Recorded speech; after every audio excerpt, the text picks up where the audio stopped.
Bine ați venit la un nou episod de RFTS 17, cariera cu Steaua.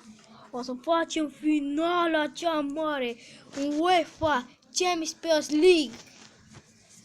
Avem două finale la rând. Am reușit să ajungem în finala UEFA Champions League.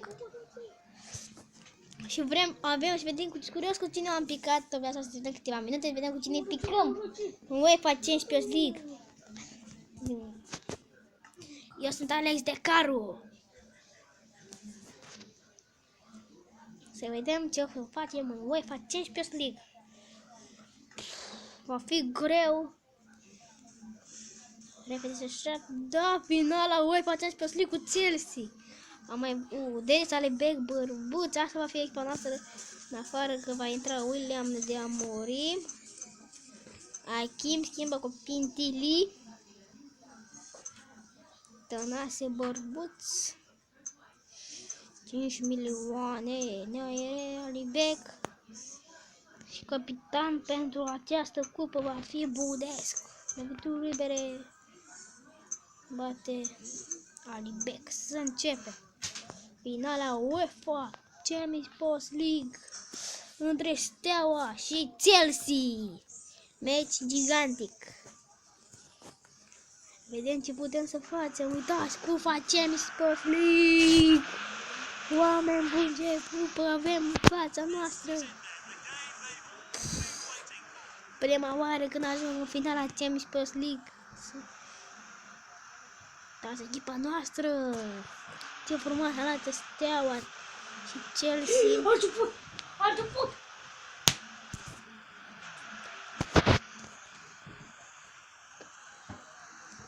Uitați echipa, facem în poză de grup.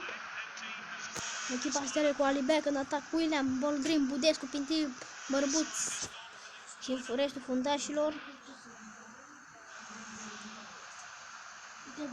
O echipă bună avem.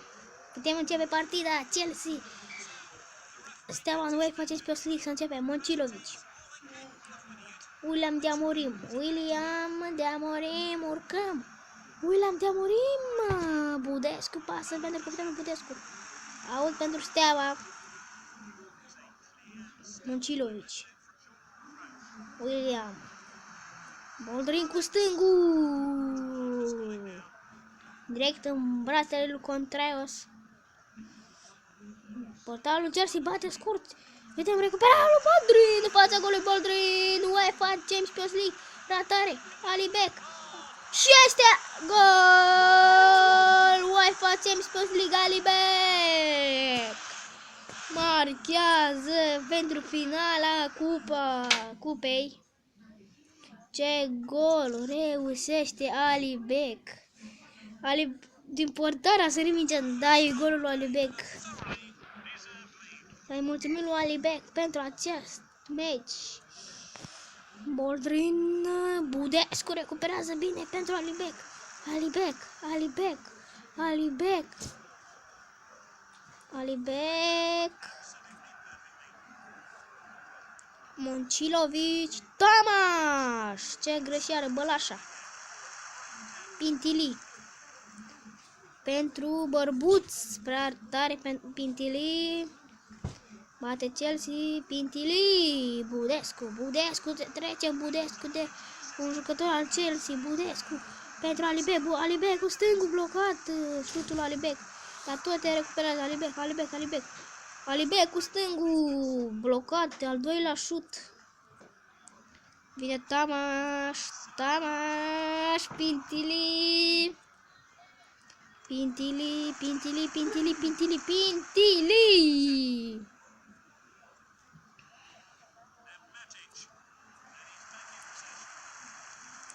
Alibek. Pintili. Budescu. Șut bun al lui Budescu. Am adus la Steaua de la Astra. Pleașcă, nou jucător adus de Steaua de la Panduri. Bate pleașcă pentru Budescu. Bine Alibek. Bărbuț. Apără portarul Chelsea Contraios. Ce fază făcută de steliști. Budescu, Alibek. Și Borbuț, un șut bun, bate Pintili cornerul. Pintili. Budescu, pleașcă. Tamaș. Bălașa, William Alibe, peste poartă. 2 minute de prelungiri pentru această partidă. Conduce cu 1-0. S-a terminat. Intrăm la pauză. Facem niște schimbări. Și vedem, mai cred că intră Noiere în locul lui Pintili.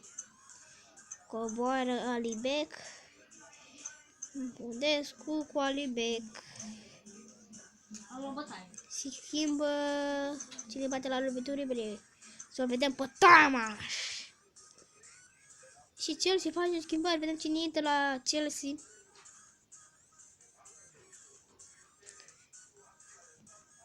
Avem o problemă. Am revenit, oameni buni, la meciul dintre Chelsea și Steaua. A intrat Pato în locul lui Matic la Chelsea și la noi vedem cine va intra. Intră Haller, Noiere. Iese Pintili. Să începem a doua repriză, începe Chelsea. Și scapă Chelsea, Budescu, vedem Budescu, recuperare bună. Și recuperează Budescu, se duce Budescu cu stângul, pe lângă poartă. Ce șut bun al lui Constantin Budescu. Boldrin, Budescu, Noiere, pe zonă, Noiere, șut bun. Foarte bun șutul. Boldrin, Noiere, Boldrin,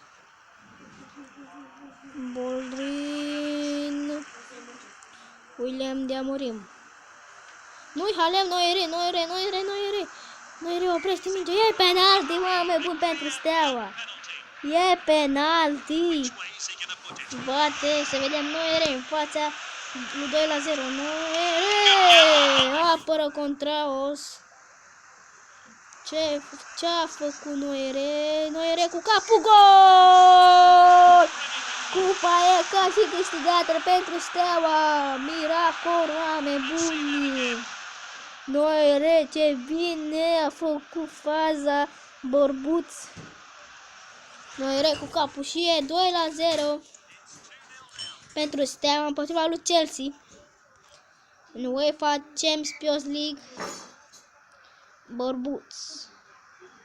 Recuperează Borbuț. Noiere, urcă Noiere, Bizonul, Noiere cu dreptul, bloca șutul lui Noiere. Bălașa, vine bine Bălașa. Fostul jucător la Romei. Boldrin. William, centrare pentru Alibec, bară. Ce meci. Alibec, nu se dă faul.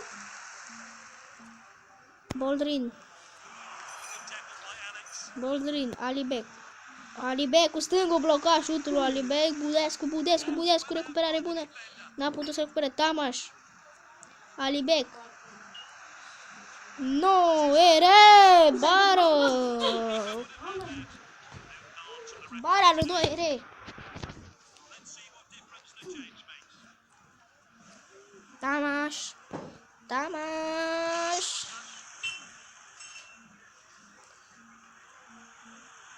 Budescu. Noiere a trecut pe lângă minge. Facem ultimele 2 schimbări, intră Vilceanu în locul lui Neam de Amorim și Enceanu în locul Budescu. Să punem, da, capitanul rămâne Budescu.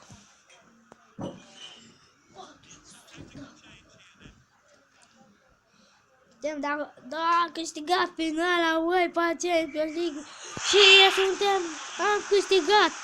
Suntem cei mai buni din UEFA Champions League. Oameni buni, Steaua ia finala. Ce meci face Steaua! Uitați! 2016-2017 Steaua! Ia UEFA Champions League! Dacă v-a plăcut, apăsați pe butonul de like. Bună ziua!